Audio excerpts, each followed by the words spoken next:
Saudara-saudari yang terkasih, selamat pagi berkah dalam. Sudah kita memberi senyum hari ini, Jumat 28 Januari 2022. Salam sukacita untuk kita semua. Hari ini gereja memperingati Santo Thomas Aquinas, imam dan pujangga gereja. Santo Thomas dari Aquino, imam dan pujangga gereja. Thomas lahir di Aquino, dekat Monte Cassino, Italia pada tahun 1225. Ketika berusia 5 tahun, Thomas dikirim pada para rahib Benediktin di biara Monte Cassino. Di sana Thomas memperlihatkan suatu kepandaian yang luar biasa. Ia belajar dan tekun berefleksi serta tertarik pada segala sesuatu tentang Tuhan. Ketika berusia 14 tahun, Abbas Monte Cassino, yang kagum akan kepintaran Thomas, mengirimnya ke Universitas Napoli. Thomas menjauhi semangat duniawi dan korupsi yang merajalela di Napoli pada saat itu, segera memutuskan untuk menjalani kehidupan membiara menjadi seorang biarawan Ordo Dominikan. Ia kemudian melanjutkan studinya di Cologna, Jerman, di bawah bimbingan Santo Albertus Magnus, seorang imam Dominikan yang terkenal pada waktu itu, dan Thomas ditabiskan menjadi imam pada tahun 1250.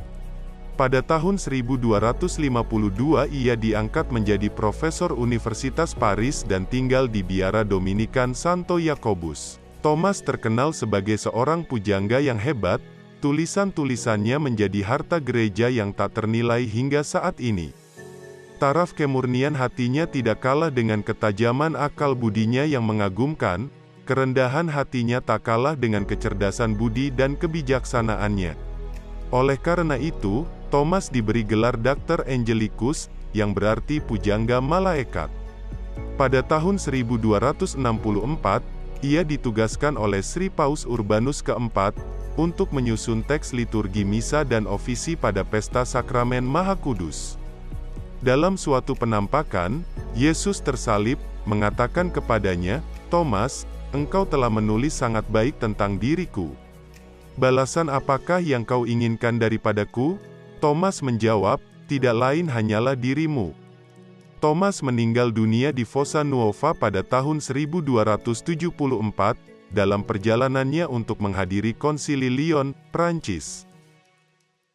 Kita awali permenungan kita hari ini dengan tanda kemenangan Kristus. Dalam nama Bapa dan Putra dan Roh Kudus. Amin. Permenungan kita diambil dari Injil Markus bab 4 ayat 26 sampai 34.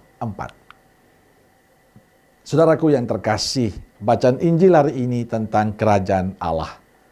Pertanyaannya, bagaimana kerajaan Allah itu hadir dalam kehidupan kita? Bagaimana pertumbuhannya?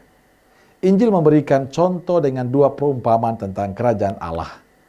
Pertama, kerajaan Allah itu seumpama orang yang menaburkan benih di tanah. Malam hari ia tidur, siang hari ia bangun, dan benih itu mengeluarkan tunas. Dan tunas itu makin tinggi. Bagaimana terjadi, orang itu tidak tahu.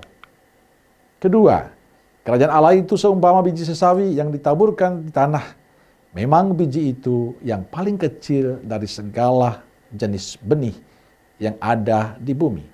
Tetapi apabila ditaburkan, ia tumbuh menjadi lebih besar daripada segala sayuran yang lain dan mengeluarkan cabang-cabang yang besar, sehingga burung-burung di udara dapat bersarang pada rimbunannya. Saudara yang terkasih, bagaimana benih itu tumbuh, kita tidak tahu.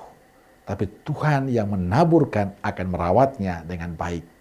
Benih itu tumbuh menjadi baik karena terus dirawat dan diperhatikan Tuhan.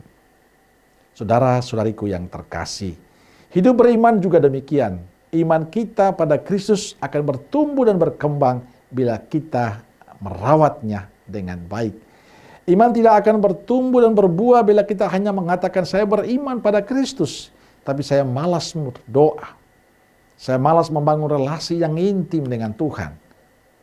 Iman itu ibarat tanaman yang perlu kita rawat, perlu kita perhatikan, perlu kita jaga dengan baik. Kalau tanaman kita sirami, kita beri pupuk, akan menghasilkan buah yang baik. Demikian juga iman kita. Hendaknya kita rawat dengan tekun dalam relasi kita dengan Tuhan. dalam permenungan-permenungan kita, dalam doa-doa kita. Terus membangun kerinduan untuk dekat dengan Tuhan. Tuhan akan selalu menolong kita. Saudaraku yang terkasih, segala sesuatu akan bertumbuh dengan baik bila kita memperhatikannya. Demikian juga iman kita pada Kristus perlu kita rawat terus-menerus dengan doa-doa kita. Apapun yang kita lakukan, kalau kita ingin sesuatu menjadi berhasil, tentu memiliki proses yang panjang. Dan itu butuh perjuangan, butuh pengorbanan, butuh tindakan konkret dari kita. Maka segala sesuatu ingin menjadi baik, termasuk supaya kita semakin beriman, kalau kita mulai merawatnya, menjaganya, memperhatikannya, tekun membangun relasi yang baik dengan Tuhan. Supaya kita semakin hari semakin pantas di hadapan Tuhan dan sesama. Amin. Semoga Allah yang Maha Kuasa memberkati saudaraku sekalian, Bapa, Putra, dan Roh Kudus. Amin. Keluarga Kudus Nazaret, doakanlah kami. Amin. Berkah dalam.